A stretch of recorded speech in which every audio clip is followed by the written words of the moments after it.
Welcome to Luca and Miguel. Enjoy the video. You start by verifying what you actually have. Check the source resolution and codec since upscale never adds detail. Once done, inspect cables and ports. Poor connections create artifacts, so swap HDMI or try a different port.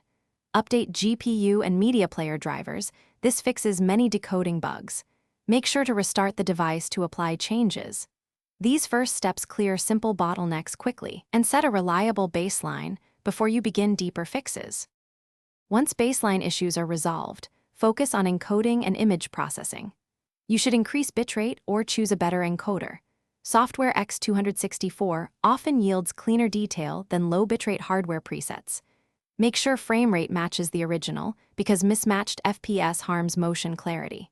Then apply denoise first, subtle sharpening second, and color correction last, previewing at full size so you spot halos. Export a short test clip to compare settings.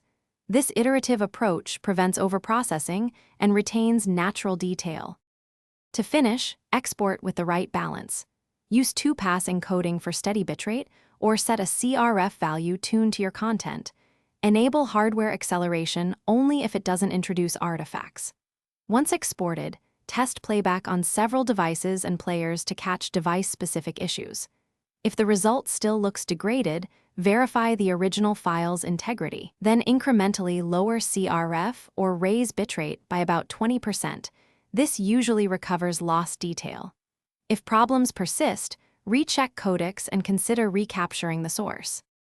Thanks for watching and please subscribe. It's the best investment you'll ever make.